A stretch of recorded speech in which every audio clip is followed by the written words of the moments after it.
नमस्कार, times of Swaraj में आप सबों का स्वागत है और मैं हूं संतोष सिंह। और आज हम टाइम्स ऑफ स्वराज के खास कार्यक्रम बड़ी बहस में चर्चा ऋषु श्री के उस एफआईआर के लीगल इश्यूज पे करने जा रहे हैं, क्या ताकि बिहार की जनता को ये समझ में आए कि आखिर बिहार में हो क्या रहा है। एक दौर था जब अपराधियों का सिंडिकेट चलता था, जिसकी चर्चा हम कल आप स्टोरी के दौरान हमने की भी है कि किस तरीके से अलग अलग जोन में अलग अलग अपराधियों का वर्चस्व हुआ करता था और उसके लिए 47 तक का इस्तेमाल होता था बिहार में। जब कभी 47 गरजा तो कहीं न कहीं टेंडर वार हुआ करता था। लेकिन अब चीज़ें बदल गई हैं। अब 1000 बाई 1000 स्क्वायर फीट के ऑफिस से ये सारा खेल होता है। कैसे वो खेल हो रहा है, उस खेल के पीछे का सिंडिकेट क्या है, उसको पुलिस किस नज़रिए से उस सिंडिकेट को देखता है। क्योंकि बिहार में आज नहीं, 2006 में जब देश के स्तर पर इस तरीके की अपराध की कभी कभी चर्चा होती थी, उस वक्त बिहार में स्पेशल विजिलेंस यूनिट की स्थापना अभियानंद सर जी के ही नेतृत्व में हुई थी। फिर बाद के दिनों में जब ये डीजीपी बने तो आर्थिक अपराध इकाई, ये जो आप चर्चा अक्सर अब बाकी पुलिसिंग की चर्चा अब आपको सुनाई नहीं देता होगा। अब ये दो तरह के पुलिसिंग की चर्चा ज़्यादा सुनाई देती है और स्पेशल विजिलेंस यूनिट ही ऋषु श्री का केस भी देख रहा है। हमारे साथ अभियानंद सर है। सर, आपका स्वागत है। धन्यवाद संतोष जी। सर, सीधा सवाल की जो एफआईआर के साथ साथ जो ईडी का जो अपना अनुलग्नक है, ईडी ने जो सरकार को जो कहा है, उसका क्या मतलब है? आपने जो अपने इंट्रोडक्शन में बताया जी, बिहार में इसके पहले जो टेंडर से रिलेटेड अपराध होते थे उसमें अस्त्र शस्त्र और बाहुबल का उपयोग होता था। जी, ये बात सही है, लेकिन मुझे एक प्रिविलेज मिला। मैं बहुत अर्ली सीबीआई में चला गया वर्ष 1984 में ही, और वहाँ जाकर के मैंने पब्लिक सेक्टर अंडरटेकिंग्स में एक नए तरह का टेंडर करप्शन देखा, जो यही है अभी जिसको चर्चा आप लोग कर रहे हैं। उसको अगर एक शब्द में कहा जाए तो वो था टेंडर का कस्टमाइजेशन या टेलर मेकिंग ऑफ टेंडर्स।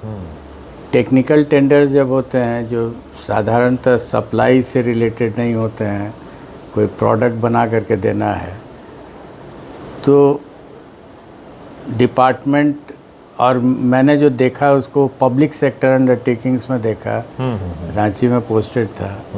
कई कहानियां हैं, कहानी बताने का तो समय अभी नहीं है जी। लेकिन tailor making was a type of corruption. उस समय भी मैंने इसमें ध्यान लगा करके देखा था, तो पाया कि एक आदमी आता है, फर्म है, वो डिपार्टमेंट के ऑफिसर से मिल करके स्पेसिफिकेशन वही डलवा देता है टेंडर में जो उसके पास उपलब्ध है सामान, और यहाँ से स्टार्ट हो जाता है। तो टेक्निकली वो आदमी अकेला हो जाएगा, ऑलमोस्ट सिंगल बेड हो जाता है। ये जब गाड़ी आगे बढ़ी तो मैंने फिर पाया कि ये अगर इसका पैरेलल ड्रॉ कीजिए आप, जो वर्ल्ड है शेयर्स एंड डिबेंचर्स का, शेयर मार्केट का, इक्विवेलेंट हो जाता है जिसको आप कह सकते हैं इनसाइडर ट्रेडिंग। होना चाहिए था कि टेंडर खुला रहे, हर आज जो भी पॉसिबल हो वो आ सके, लेकिन ये नहीं हो करके सर्टेन लोग ही आ पाते हैं चूँकि टेक्निकली वही क्वालिफाइड होते हैं।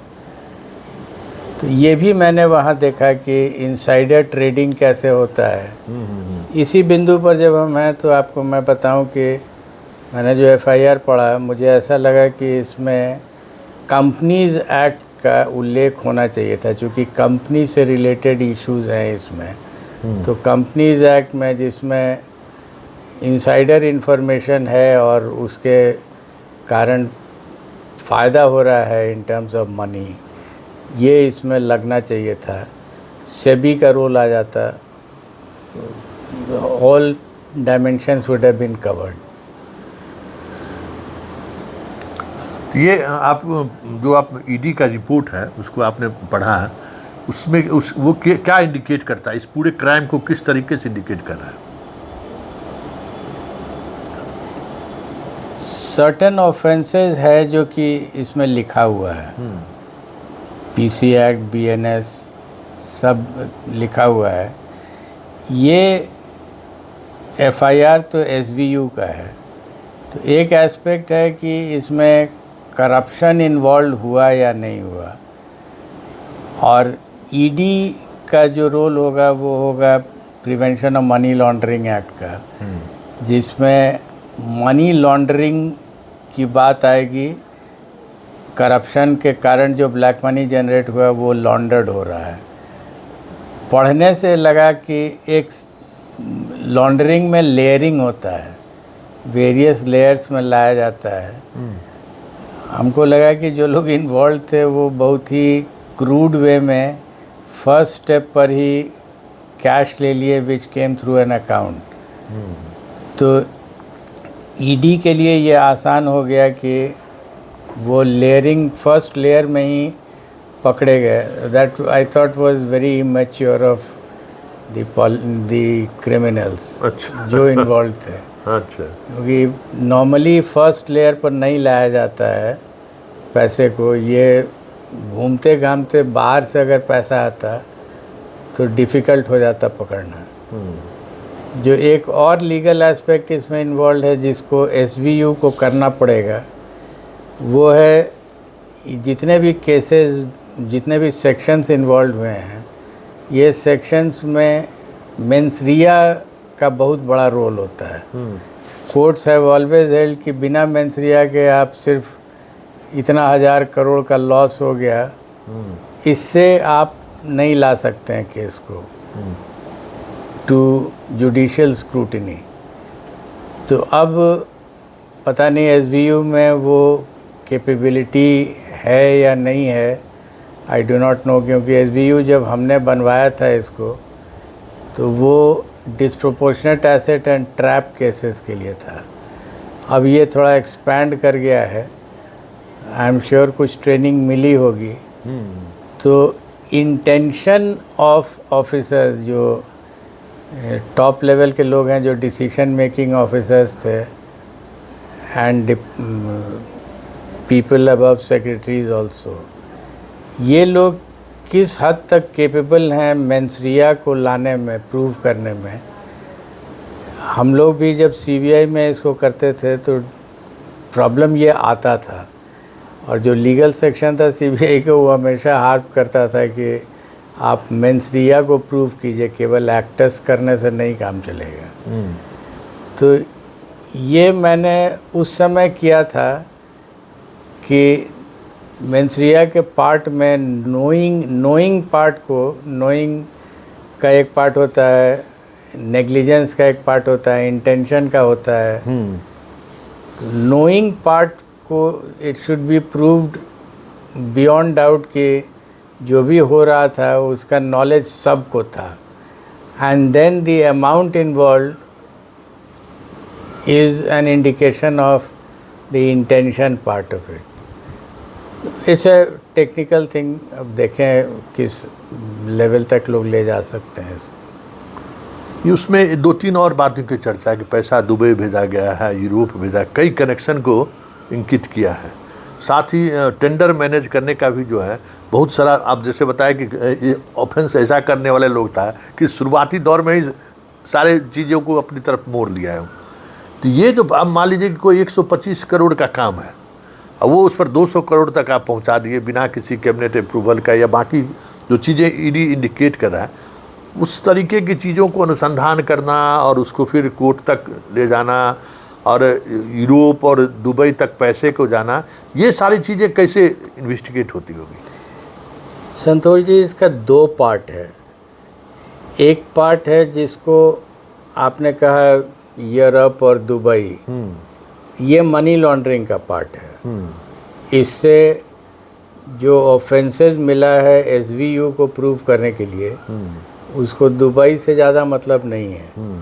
उसको मतलब है कि जो ऑफिसर्स यहाँ इन्वॉल्व थे, वो लोग का इंटेंशन कितना था इसमें जो लॉसेस हुआ है बिहार गवर्नमेंट को, उसमें इंटेंशन इनका कितना था गलत, जिसको मैं बार बार मेंसरिया बोल रहा हूँ। तो ये अलग इशू है। और इसमें जो आपने एक सेंटेंस कहा कि रूल्स वायलेट हुए हैं, हाँ। ये पर्टिकुलर इंस्टेंस में यहाँ तक फाइल जानी चाहिए थी, वहाँ नहीं गई। तो आपको मैं बताऊँ, जब तक मैं था सीबीआई में और फॉलो अप करता रहता था, पता नहीं अभी लॉ वही है या डिफरेंट हो गया है, लेकिन violation of rules is not mens rea. ये सुप्रीम कोर्ट ने कहा था कि ही वायलेट का अगर कर रहा है रूल्स को डिपार्टमेंट, तो उसके ऑफिसर्स जो हैं वो बेवकूफ़ हो सकते हैं, इग्नोरेंट ऑफ रूल्स हो सकते हैं, लेकिन वो करप्ट हैं, ये प्रूव आप इससे नहीं कर पाएंगे। अच्छा। इसको भी हमने फाइट आउट किया था एज एसपी, और मैंने एक आर्ग्यूमेंट लगाया था कि इंटेंशन, जैसे गोली किसी को मारी गई, वो छाती के पास लगी या पैर के पास लगी, तो दोनों में 307 कौन होगा ये समझने के लिए दी मैग्नीट्यूड ऑफ इंजरी, ये इम्पॉर्टेंट हो जाएगा। तो उसको हमने कहा कि अगर ये रुपया जो डैमेज गया काम से बिहार सरकार का, वो अगर 1000 करोड़ में है, तो intention should be inferred from this. इसको लोगों ने ट्राई कहा कि अच्छा ठीक है, वी एक्सेप्ट योर आर्ग्यूमेंट, एक केस में ट्रायल करके देखिए। पता नहीं उस केस का ट्रायल में क्या हुआ, हम उसका तो ट्रांसफ़र हो गया, लेकिन सीबीआई हेडक्वार्टर चार्जशीट करने को तैयार हो गया कि अच्छा ठीक है चार्जशीट कीजिए, और फिर देखा जाए कि कोर्ट में क्या होता है। तो what I am just saying is कि मात्र वायलेशन ऑफ रूल से मेंसरिया नहीं होगा। मेंसरिया होगा इंटेंशनली को प्रूव करना पड़ेगा। नॉलेज तो प्रूव हो जाता है, क्योंकि फाइल में अगर गई है बात, तो कहाँ तक गई है वो नॉलेज इस्टेब्लिश कर देगा। यहाँ तक बात गई है तो यहाँ तक नॉलेज है, बट नॉलेज के अलावा भी थोड़ा सा और चीज़ बताना पड़ेगा। अच्छा, एक और जो टेंडर मैनेज करने का जो ये इसमें बहुत सारी चीज़ें आ रही थी कि भाई अपने ही लोगों को 4-5 लोगों को खड़ा कर दिया, उसमें बीड में कोई कम बीड कोई ज़्यादा बीड दे के, या सिंगल बीड में भी जो है सो लेकर लोग दे रहे हैं। इसको लेकर अनुसंधान कैसे, मतलब कैसे प्रूफ होगा कि ये इकोनॉमिक ऑफेंस है? जो शुरुआती दौर में हमने बताया था आपको जी, कि आप ये देखिए कि टेलर मेकिंग हुआ है कि नहीं। ये सप्लाई का प्रोजेक्ट नहीं होगा, ये कुछ टेक्निकल प्रोजेक्ट होगा। तो अगर टेंडर का स्पेसिफिकेशन और जो जिसको NIT किया गया, नोटिस इनवाइटिंग टेंडर, और जो फर्म्स ने आपको दिया है टेंडर, वो उसका वर्ड्स मिला के देखना होगा। अगर एग्जैक्टली टैली कर रहा है वर्ड्स कि हमने जो मांगा है वही आपने लिख दिया है, या ऐसे पकड़ा जा सकता है कि जो चीज़ मांगा गया है, जो हमारा रिक्वायरमेंट है, हम वो नहीं दे रहे हैं। फॉर एग्ज़ाम्पल, मान लीजिए हम इस कमरे में बैठे हुए हैं एंड आई वांट कि इसका टेम्परेचर 18 डिग्री सेल्सियस रहना चाहिए, तो हम अपना टेंडर रूम का साइज़ दे देंगे और कहेंगे कि हमको 18 डिग्री सेल्सियस चाहिए। आपके पास जो डिवाइस हो उसको आप AC बोलिए, BC बोलिए, कुछ भी बोलिए और बता दीजिए हमको। अगर आप AC टेंडर कीजिएगा और उसमें एक पर्टिकुलर फर्म का कोटेशन दे दीजिएगा, तो इसका मतलब आप टेलर मेकिंग कर रहे हैं उस पर्टिकुलर फर्म के लिए। ये अगर हो रहा है तो इसका मतलब है कि आपने पहले ही तय कर लिया है इस बात को। इसमें एक सर नया सिस्टम भी सामने आया कि जैसे मान लीजिए कि टेंडर हमें देना है, टेंडर हम दे रहे हैं, तो मैनेज कर लिया कि भाई ये टेंडर आप मत डालिए, आपको दूसरे काम में हम टेंडर में हम आपको मदद कर देंगे, आप ये। और वो हुआ कि एभव बिड जाके, मतलब जो रेट सरकार का कोड रेट है उससे 10% ज़्यादा जाके अपना वो टेंडर मैनेज करके ले लिया। तो ये भी अब इस तरीके, इसको कैसे पकड़ा जा सकता है, इसका प्रिवेंट कैसे किया जा सकता है ये तो हम आपको बता सकते जी। हैं, क्योंकि एज आईजी प्रोविज़न 2002-03 के आसपास हमने इसको किया था कि जब टेंडर डाला जाएगा तो उस पर फर्म का नाम नहीं लिखा जाएगा। एक आप अंदर में लिख दीजिए और ऊपर से वाइट एनवेलोप में डाल दीजिए, उस पर कुछ भी नहीं रहेगा। आप डाल के चले जाइए तो पता ही नहीं चलेगा किसी को भी कि कौन आदमी डाला है, किसका तो छोड़ दीजिए, कौन डाला है ये भी नहीं पता चलेगा। लेकिन अब तो सर हो गया, क्राइम तो हो गया, अब उसको डिटेक्शन कैसे हो सकता है, उसकी कोई थ्योरी है, कुछ लीगल कुछ? अब तो फिर वही टेलीफोन का आदान प्रदान जो हुआ है वो पकड़ना होगा। अच्छा, मतलब थोड़ा डिफ़िकल्ट हो जाए, डिफ़िकल्ट है, मतलब पूरे मतलब इस तरीके का अनुसंधान जो है कसरत करनी पड़ेगी। वही हमको आइडिया नहीं है कि एसवीयू ने इस तरह का किया है या नहीं किया है। अगर किया होगा तब तो कुछ तजुर्बा होगा। कहीं संजीव हंस वाले मामले में भी जो है एफआईआर तो अल्टीमेटली करना होना, ईडी बाकी चीज़ें। अच्छा, एक चीज़ और सर समझना था, अब उसी इसमें जो है सो सीक्वेंस में जो है सो ये दूसरा रेड हुआ और उसमें रिश्वतरियाँ हैं। ईडी जिस बात को लेकर फोकस कर रही है, जैसे वो उन्होंने बताया कि भाई पैसा का खेल हुआ है, क्रिमिनल इशूज पे जैसे टेंडर वगैरह का, उसमें ईडी का क्या इन्वॉल्वमेंट हो सकता है, वो किस हद तक जा सकता है? क्योंकि इंजीनियर के यहाँ छापामारी किया जहाँ 8-10 करोड़ रुपया मिला है, मेडिकल इंफ्रा के यहाँ छापामारी किया, मतलब जो लोग जहाँ जहाँ रिश्वतरी का संपर्क था, जहाँ जहाँ वो टेंडर मैनेज किए हैं, वैसे अधिकारियों के घर पर पहले से ईडी रेड करके रखा हुआ है। इसी महीने, पिछले महीने उन्होंने रेड किया, हालांकि अभी वो एफआईआर दर्ज उसने नहीं की है। तो ईडी उस लेवल पर भी जा सकता है? ईडी का जो रोल है वो है फेमा और पीएमएलए। यहाँ इस केस में तो पीएमएलए होगा। अगर दुबई और यूरोप वाला भी फैक्ट्स निकलने लगा, हम बहुत श्योर नहीं हो सकता फेमा का भी इन्वॉल्वमेंट, क्योंकि ईडी ने उस पर तो लिखा ही है कि पैसे कोई दुबई और यूरोप में भेजे हैं। हाँ, हो सकता है। तो वो अगर फैक्ट मिल जाता है तो फेमा का इन्वॉल्वमेंट होगा कि नहीं होगा मैं जानता नहीं, चूँकि फेमा इशू को मैंने कभी हैंडल किया नहीं था। पीएमएलए हमने किया है, देखा है। तो इसको ईडी का क्रिमिनल ऑफेंस का इन्वॉल्वमेंट जो है वो एसवीयू कर रहा है, और जो मनी लॉन्ड्रिंग वाला पार्ट है, मनी लॉन्ड्रिंग के पार्ट में अगर एविडेंस मिलेगा तो ED is very well with in its rights. क्योंकि वो पैसे का ट्रांजैक्शन वगैरह, विदेशी महंगी गाड़ी वगैरह सब चीज़ का तो जिक्र कर ही दिया है, और पैसे का कैसे खेल हुआ वो भी जिक्र। सही बात है। तो अगर वो मिल जाता है तो मनी लॉन्ड्रिंग अगर मिल गया तो उसमें चार्जशीट हो सकता है। यहाँ जो एसवीयू में एविडेंस आ रहा है उसमें लेकिन मेंसरिया तो प्रूफ करना होगा। अच्छा, बाकी जो ये कई ब्यूरोक्रेट्स के बारे में उसने लिखा है कि ब्यूरोक्रेट्स का भी अनुभव, उसको एक्यूज भी इन लोगों ने बनाया है।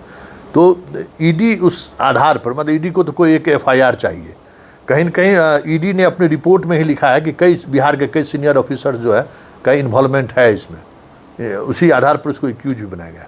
तो उस लेवल पर सिर्फ किस तरीके से ईडी इन्वेस्टिगेट कर सकता है, या ईडी का कार्रवाई आगे क्या हो सकती है इस पर? देखिए ना, ये जो 5-6 फर्म्स या कंपनीज है, इसका अगर एक्टिविटी को डेवलप कर दिया जाए इन्वेस्टिगेशन में तो क्लियर हो जाए कि ये शेल कंपनीज है। और शेल कंपनी अगर है तो इससे जो भी इनकम और एसेट है और एक्सपेंडिचर हो रहा है वो सब ब्लैक मनी के लेवल पर आ जाता है। और अगर एक बार ब्लैक शेल कंपनी प्रूव्ड हुआ तो ईडी का रोल आसान हो जाएगा। All that ED has to do is to prove कि ये जितनी भी 5-6 कंपनीज आपके रिपोर्ट में भी नाम आ रहा है, हाँ 10 कंपनी ये सब शेल है। मतलब कोई गुड्स एंड सर्विसेज प्रोड्यूस नहीं कर रहा है, केवल फेक मनी ट्रांजैक्शन। हाँ। तो ईडी का रोल आसान हो जाता है। अच्छा सर, चलते चलते एक और सवाल कि ये आपको लगता है कि फुल प्रूफ सीबीआई का केस है, इस तरीके के केस जो सीबीआई को हैंडल करना चाहिए? अगर एसवीयू टाइप की एजेंसी नहीं रहती बिहार पुलिस के पास तो सीबीआई में जाता है। हाँ क्योंकि कदम कुआं थाना में तो इन्वेस्टिगेट नहीं हो सकता है। हाँ। But I just hope and believe कि एसवीयू इसका एक अच्छा काम करेगी। उससे हमको भी खुशी हुई कि एक ऐसी एजेंसी बिहार पुलिस में आई जिसके क्रिएशन में मेरा भी बहुत बड़ा योगदान था। वो अगर कर लेती है तो मुझे खुशी होगी। लेकिन ईडी जिस तरीके से इन्वॉल्व है कि सीबीआई भी टेक ओवर कर सकती है, उसके लिए कोई? हाँ काहे नहीं, सीबीआई भी टेक ओवर कर सकते हैं। ये सर जो ऑफेंस अभी जिसकी चर्चा अभी हम लोग कर रहे हैं, मतलब हमें लगता है कि बिहार में पहली बार इस तरीके की ऑफेंस की बात सामने आई। बिल्कुल, मैं ऐसा नहीं कहूँगा कि ये ऑफेंस नहीं हो रहा था, लेकिन ये सरफेस पर नहीं आया था। इस बार सरफेस पर आया है। I just hope and believe कि बिहार पुलिस अपने लेवल को रेज करके और सीबीआई के लेवल का इन्वेस्टिगेशन कर ले। ट्रैप और डिस्प्रोपोर्शनेट एसेट में तो they were doing good work, but ये वाला जो केसेस है अभी जो दर्ज हुआ है, इसमें मैं उम्मीद रखता हूँ कि एसवीयू थोड़ा अच्छा लेवल ऑफ इन्वेस्टिगेशन करके दिखाएगी। चलिए सर, बहुत बहुत धन्यवाद। तो हमारी भी कोशिश यही है कि इस पूरे मामले का जो इन्वेस्टिगेशन के लेकर जो पार्ट था, जो चीज़ें को हम लोग समझ नहीं पा रहे थे, तो दर्शकों तक ये बात कैसे पहुँचे कि ये कैसे हो। और पंकज दरार जी, आपके लिए भी एक संदेश है, कंपनी लॉ एक्ट उसमें नहीं लगा है। तो और ये कई बार सर से हमारी डिस्कशन भी हुई थी कि कंपनी एक्ट लगना चाहिए, क्योंकि सारा खेल किसी न किसी कंपनी के सहारे खेला गया है। एक बात तो ये है, और दूसरी बात ये है कि आपकी भी परीक्षा है कि बड़ी मुश्किल से ये एफआईआर दर्ज हुआ है, और एसवीयू के लिए भी एक पहला इस तरीके का मामला है जिसमें आपको इन्वेस्टिगेट करना है। सबकी नज़र आप पर भी है, और हम लोग भी उम्मीद करते हैं कि बिहार पुलिस इस तरीके के मौके पर कई बेहतर प्रदर्शन करके दिखाया भी है। चलिए, इस बड़ी बहस को यही ख़त्म करते हैं, फिर किसी नए मुद्दों के साथ हमारी आपकी मुलाकात होगी। फिलहाल इजाज़त दीजिए, नमस्कार।